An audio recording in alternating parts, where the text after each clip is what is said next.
بسم اللہ الرحمن الرحیم۔ محترم ناظرین السلام علیکم۔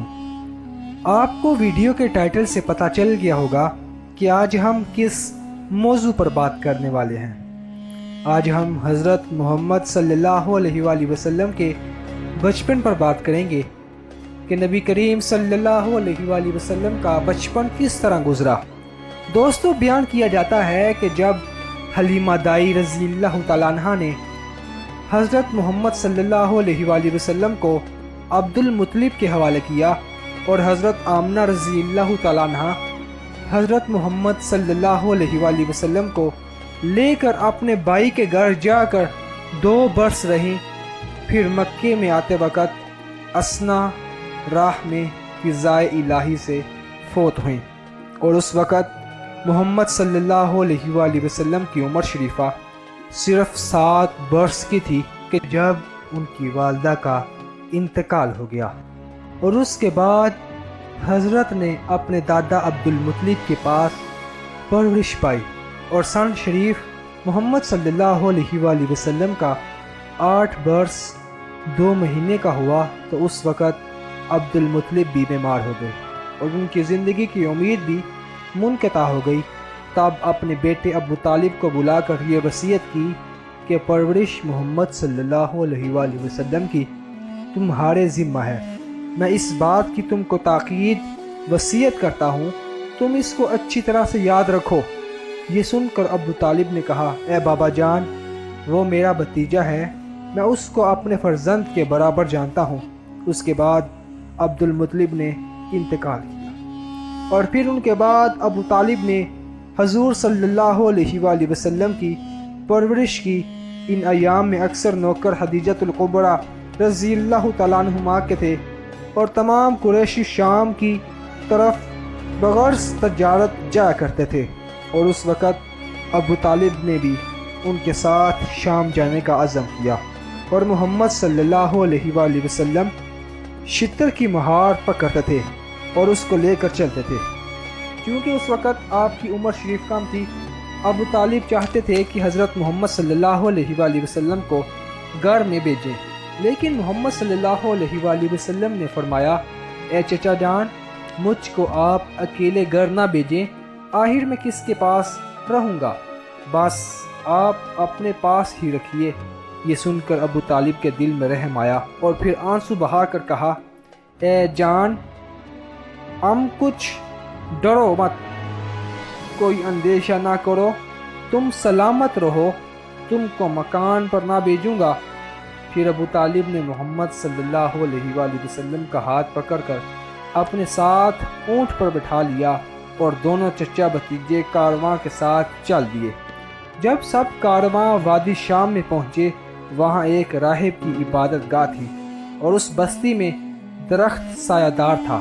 جو قافلہ سوداگروں کا اس راستے سے جاتا تو ضرور اس کے نیچے اترتا، اور اس راہب سرخیش نے تو رات میں لکھا ہوا پڑھا تھا کہ فلاں روز فلاں وقت ایک پیغمبر مکے سے سوداگروں کے ساتھ یہاں آ کر اترے گے، اور ان کی پشت پر مہر نبوت ہے، ان سے فیض حاصل کرنا چاہیے۔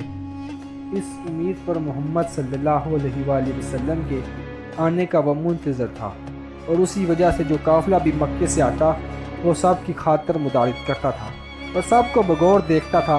پس ابو طالب بھی اسی راستے سے محمد صلی اللہ علیہ وآلہ وسلم کو لے کر سوداگروں کے ساتھ اسی وادی میں پہنچے، اور وہ سرخیش راہب اس دن بلائے بام جا کر دیکھ رہا تھا کہ ایک قافلہ مکے سے آتا ہے، اور ایک ٹکڑا بھی ابر کا ان کے سر پر سایہ کیے چلا آتا ہے۔ پھر سب اسی درخت کے نیچے آ کر اترے۔ درخت نے تعظیماً کچھ جنبش کی اور ادب بجا لایا، چونکہ اس قافلہ کے بیچ میں سید الکونین تشریف لائے تھے۔ اس سرخیش راہب نے یہ حال دیکھ کر ان سوداگروں کے پاس یہ کہلا بھیجا کہ مکیوں سے ہم بہت ہی محبت رکھتے ہیں، جو سوداگر مکے سے یہاں آ کر اترتے ہیں ہم ان کی خاطر کرتے ہیں، اور ہم نے سب کی دعوت کی ہے، تم بھی ہمارے مکان پر آؤ۔ یہ سن کر ابو طالب نے اس کی دعوت قبول کر لی، اور رسول خدا کو ایک نوکر کے ساتھ اسباب کے پاس چھوڑ کر اس درخت کے نیچے بٹھا کر سب کے سب راہب کے گھر میں چلے گئے، اور راہب نے اپنی عبادت گاہ سے نکل کر سب کو دیکھا اور پھر اپنے معبد خانے کے اوپر دیکھنے لگا اور کوئی باقی تو نہیں رہا، اور پھر دیکھا کہ جو ٹکڑا ابر کا جہاں تھا وہیں موجود ہے۔ پھر ان سب سے کہا، ابھی تمہارے قافلے کے 2 آدمی باقی ہیں جن کو درخت کے نیچے چھوڑ آئے ہو۔ وہ بولے، ہاں، ہم لوگ ان کو اپنے اسباب کے پاس چھوڑ کر آئے ہیں، اور ان میں ایک تو تمہارا نوکر ہے اور ایک ہمارا لڑکا ہے۔ پھر راہب بولا، ان دونوں کو بھی جا کر ہمارے یہاں لے آؤ۔ ایک مرتبہ پھر راہب بام پر جا کر دیکھتا ہے کہ اتنے میں کوئی جا کر پیغمبر خدا کو لے آیا، اور وہ ابر بھی رسول خدا کے سر پر سایہ ڈالے ہوئے ہے۔ راہب نے یہ حال دیکھ کر کہا، واللہ یہ ابر کا سایہ سوائے پیغمبروں کے اور کسی پر نہیں ہوتا۔ یہ کہہ کر رسول خدا صلی اللہ علیہ وآلہ وسلم کو اپنی جگہ پر لے جا کر بہت ہی تعظیم و تکریم کی اور طعام و تحائف سب کے لیے حاضر کیے۔ جب سب نے کھانا کھانے سے فراغت کی تب راہب نے سب سے کہا، یہ لڑکا کس کا ہے؟ سب نے ابو طالب کی طرف اشارہ کیا۔ راہب نے کہا، مجھ کو معلوم ہوتا ہے یہ لڑکا یتیم ہے اور ماں باپ اس کے مر گئے ہیں۔ یہ سن کر ابو طالب بولے کہ تم نے یہ بات سچ کہی ہے، حقیقت یہی ہے، اور یہ میرا بھتیجا ہے اور میری گود میں پرورش پا رہا ہے۔ پھر راہب نے ابو طالب سے کہا، دیکھو، میں تم کو خوشخبری دیتا ہوں کہ یہ لڑکا نبی آخر الزماں ہوگا، اور اس کے 2 مونڈوں کے درمیان میں مہر نبوت ہوگی، اور میں تم سے کہتا ہوں کہ تم اس کی حفاظت اچھی طرح سے کرنا، اور روم اور شام کی طرف اس کو مت لے کر جانا، کیونکہ وہاں ان کے دشمن بہت ہیں، کیونکہ یہودی ان کو مار ڈالیں گے۔ ہر وقت مستعد ہیں، بلکہ ان کا نام و نشان لے کر ڈھونڈا کرتے ہیں کہ ہم جہاں کہیں پائیں گے مار ڈالیں گے، معاذ اللہ۔ یہ باتیں راہب نے ابو طالب سے کہیں اور دست مبارک محمد صلی اللہ علیہ وآلہ وسلم کا پکڑ کر کہا، یہ سید الکونین ہیں اور سب سے بہتر خلائق زمین و آسمان کے ہیں۔ یہ سن کر ان سوداگروں نے کہا، یہ باتیں آپ کو کس طرح معلوم ہوئی ہیں، اور یہ کیسے معلوم ہوا یہ پیغمبر آخر الزماں ہے؟ اس نے کہا، ان کی صفت جو اس وقت میں ان میں دیکھ رہا ہوں وہ سب میں نے تورات میں پڑھی ہیں، اور یہی علامت نبوت کی ہوتی ہیں جو ان میں پائی جاتی ہیں۔ انہوں نے اس راہب سے پوچھا، بتاؤ وہ کیا علامت ہیں جس سے تم نے پہچان لیا؟ کہا، اس نے کہ تم ان کو چھوڑ کر میرے یہاں آؤ، اور میں نے دیکھا کہ تمام اشیاء اور جمادات نے ان کو سجدہ بھی کیا، اور جتنے نباتات و حیوانات اور حجر اور درخت، اور وہ سجدہ سوائے خدا بندے کو دوس کے اور کسی کو نہیں کرتے مگر پیغمبروں کو تعظیماً کرتے ہیں، اور تم یقین جانو کہ یہ پیغمبر برحق ہیں۔ سب کے سب اس کی گفتگو میں شریک تھے۔ اس قافلے میں سے 7 آدمی اجنبی اچانک راہب کے معبد خانے کے دروازے پر آ کھڑے ہوئے۔ ان سے پوچھا، تم سب کون ہو اور کہاں جاؤ گے؟ بولے کہ ہم سب ملک روم سے آئے ہیں، اور بادشاہ روم نے ہم سب کو بھیجا ہے۔ وہ کہنے لگے کہ ہم سب نے سنا ہے کہ پیغمبر آخر الزماں کا مکے میں خروج ہوا ہے۔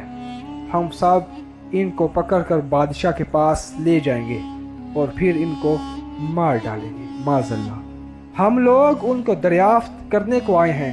راہب نے یہ سن کر کہا، بیہودہ رنج اٹھاتے ہو، اور تم ان کو ہرگز نہ مار سکو گے، کیونکہ خدا ان کا حافظ و ناصر ہے۔